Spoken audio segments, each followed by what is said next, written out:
जय माताजी मित्रों, हूँ छूँ भलाभाई चौधरी। आज है होली અને 6.5 કરોડ ગુજરાતની જનતાને હોલીને દિવસે શુભકામના પાઠવું છું।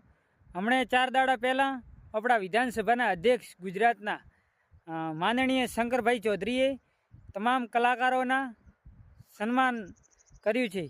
વિધાનસભાની અંદર બોલાવીને તમામ કલાકારોનું સન્માન કર્યું। એની અંદર ઠાકોર સમાજનું અપમાન કર્યું છે।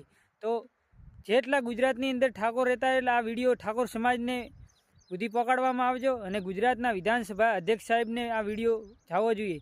અને ગુજરાતના વિધાનસભા અધ્યક્ષ માનનીય આપણા શંકરભાઈ ચૌધરીએ ઠાકોર સમાજનું બિલકુલ અપમાન કર્યું છે। કોઈ પણ હોય ને તો ભલો ચૌધરી તો અવાજ ઉપાડશે અને કોઈ હું સમાજનો વિરોધ નથી કરતો। અને અધ્યક્ષ હોય ને એ કોઈ સમાજનો, કોઈ પાર્ટીનો, કોઈ પક્ષનો નથી હોતો। એ અધ્યક્ષ 6.5 કરોડ જનતાના અધ્યક્ષ છે। ગુજરાતના વિધાનસભાના અધ્યક્ષ માનનીય શંકરભાઈ ચૌધરી જે ઠાકોર સમાજનું અપમાન કર્યું છે। તો ઠાકોર સમાજના તમામ લોકોને કહું છું કે આ શંકર ચૌધરી જેટલી ઘડી માફી ન માગે ત્યાં સુધી જતું કરવાનું છે જ નહીં। અને તમામ મિત્રોને આ વિડીયો વધુમાં વધુ શેર કરો। અને શંકરભાઈ ચૌધરીને કહું છું, વિધાનસભાના અધ્યક્ષને, કાં તો તમારે ઠાકોર સમાજની માફી માગવી પડશે। માફી ન માગી તો ગુજરાત વિધાનસભાના અધ્યક્ષથી રાજીનામું આપજો।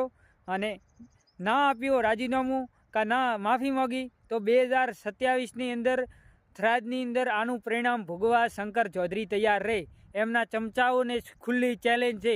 ભલો ચૌધરી ક્યારેય ડર્યો નથી, ડરવાનો નથી અને તમામનો અવાજ છે। ભલો ચૌધરી કોઈ પણ સમાજનો અપમાન કે કોઈ સમાજનું અપમાન કરશે અહીંયા ભલો ચૌધરી ખુલ્લી છાતીએ આવીને સાથ આપશે અને વિડીયો બનાવશે। હું સમાજનો વિરોધી નથી પણ શંકર ચૌધરીનો વિરોધ કરું છું।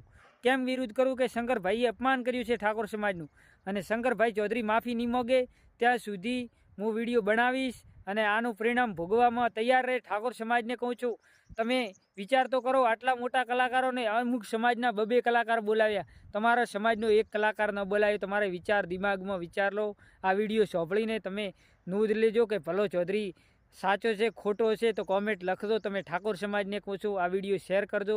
આની અંદર મારે ફોલોવર કા લાઇક એક નથી હતી। આ અન્ય સમાજનો છો તે શંકર ચૌધરી કને માફી મંગાવી અને ઠાકોર સમાજને કહું છું માફી મંગાવજો અને હું તમારી સાથે રહીશ। શંકર ચૌધરીને માફી માગવી પડશે અને નકા તો આ 2027માં પરિણામ ભોગવા શંકર ચૌધરી ખુલ્લી ચેલેન્જથી તૈયાર રહે।